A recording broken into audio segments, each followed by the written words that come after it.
Some video game environments convey a sense that they're not just a set or a backdrop, but a real world. Like they continue to exist long after the player has left them. And I don't mean because they're an MMO and in a non-metaphorical sense they're literally being played without you. I mean when I'm in the game, I buy it. I feel like this space is an actual virtual place thriving and alive.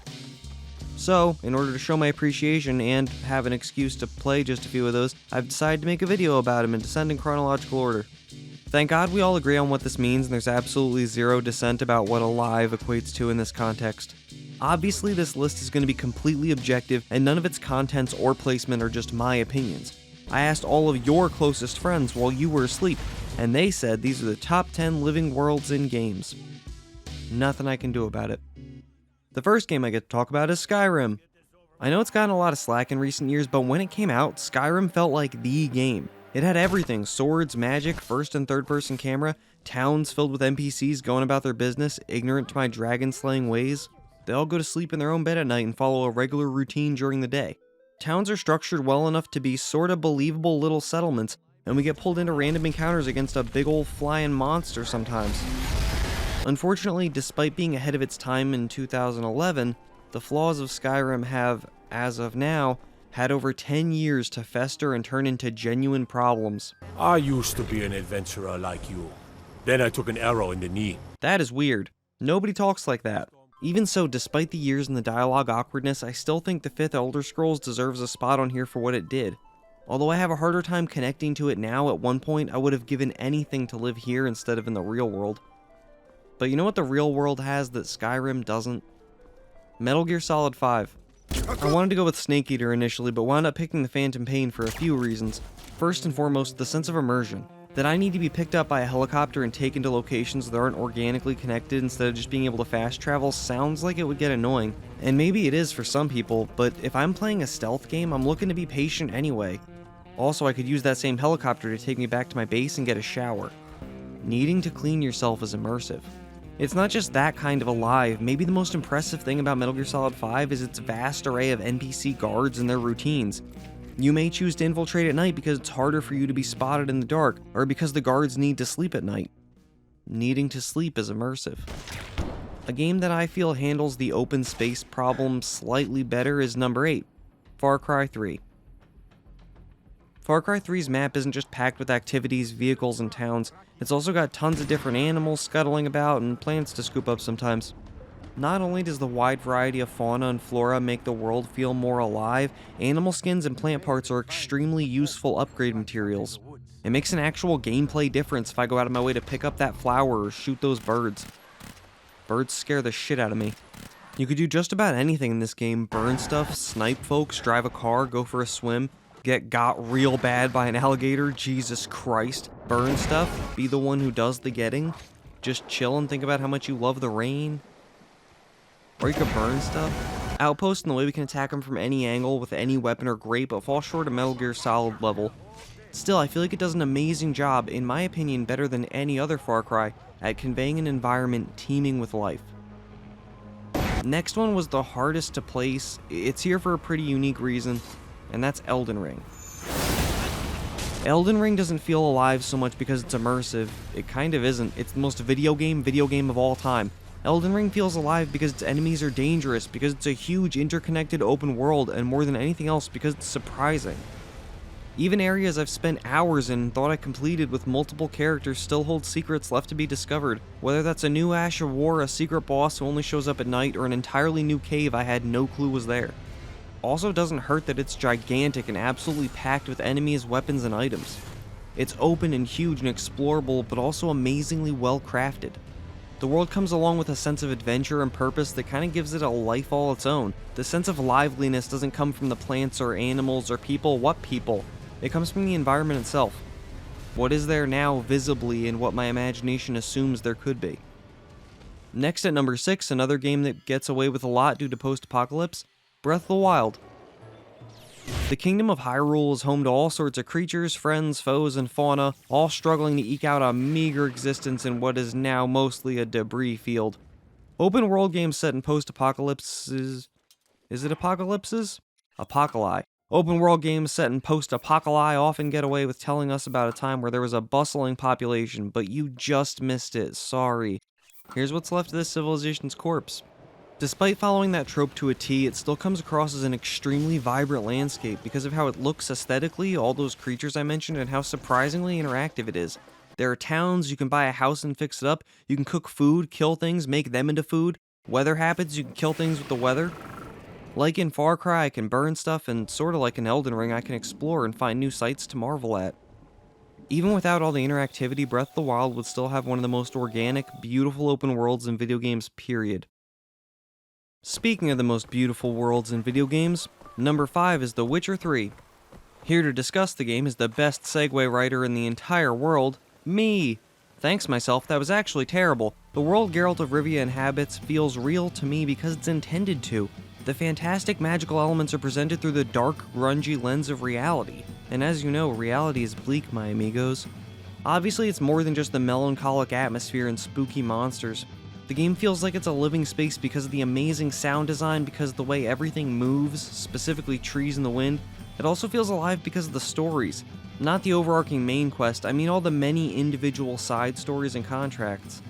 It adds a lot to the space these stories take place in that they're so well flushed out and interesting. I think no matter how good the water looks or how realistically that tree sways, if NPCs walked around saying shit like, I used to be an adventurer like you. it wouldn't be anywhere near as immersive, realistic, or easy to take seriously. The world looks amazing, but I think it's the context of how well they sell it that puts The Witcher 3 so high up on my list. Next at number 4, the only non-open world game that I decided feels alive when I wrote this, Hitman. All 3 games in the latest Hitman trilogy do an amazing job of turning a linear space into one I absolutely buy into. Regardless of how many times I shoot this one guy into a bush, I still feel like he's alive. Or he was. These are the most impressive micro-environments I think I've ever seen. There's so much going on, so many small stories playing out across any given map.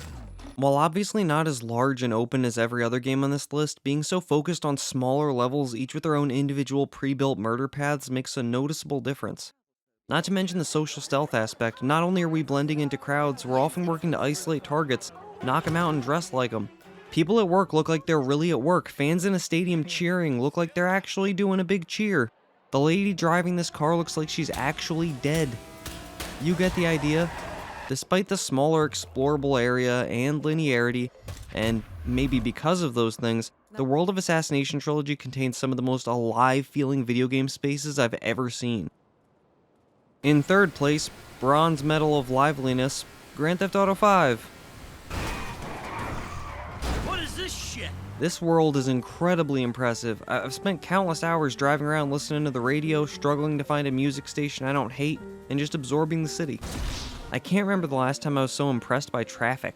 In fact, if you pretend the police don't have telepathy, you could almost say this world is more real than our disgusting corporeal sphere. It is absolutely enormous, even when driving around in a car, and I can drive anyone's car. But unfortunately, I can't go into most of the buildings in this huge, remarkably well flushed out parallel LA. The pedestrians and their reactions to my homicidal rampages leave me with the feeling that I'm a horrible monster who should be in jail. The amount of NPCs driving to and from wherever they're going, likely nowhere at all, makes me feel like I'm not alone. And I most certainly am, crushingly so. The characters are silly caricatures of human beings, and there is a story. I've never gotten very far into it because I always wind up stealing a cop car and killing hookers, but it sounds cool. Every entry on the list is here because of how all of its moving parts come together to make a cohesive experience, but GTA 5 feels especially greater than the sum of its parts. The weather, the sunrises, sunsets, and maybe more than anything else, the fact that it's not a post-apocalypse. This is an actual modern city with streetlights in its fullest glory. And for that, it deserves at least number 3. Second to last, and number 2, Horizon Forbidden West. Both Horizon games create a very unique, specific atmosphere really only found in this burgeoning series. I wanted to include the first game initially, but caved and went with the second one because of the intricate towns and settlements. Meridian was very impressive, but to me, Plainsong takes the science fiction cake. Also doesn't hurt that townsfolk are less awkward than they were, graphics and animations have improved, and I can go underwater. Love going underwater. How well they sell the vibrancy of this uniquely lush post-apocalypse is even more awesome when you take into account how many different biomes there are. That and the sheer size of this world, the fact that it's all connected, and the surprising draw distance. And that's without mentioning the most crucial thing there is, once again, plants and animals. Really does it. Even in spots where you don't have a raccoon trying to stop Aloy putting an arrow through his cute little face, you still often have machines, blue light of docile vigilance on, waiting to pounce. And if all else fails, behold the foliage. That sure is plant-like. Horizon's world is gorgeous and feels shockingly alive for a place inhabited mostly by cold, soulless machines. Finally, at number 1, the most convincingly alive game I could think of. Red Dead Redemption 2. Take everything positive I said about GTA 5, minus all the cars and it being in a modern city, and you still just have part of the picture. This world has the random encounters, side quests, a litany of hunting-related challenges, and an excellent basis of lore. It's America in 1899, post-Civil War, but in this area still pre-industrialization. That's a pretty fleshed out setting. Not super hard to buy into.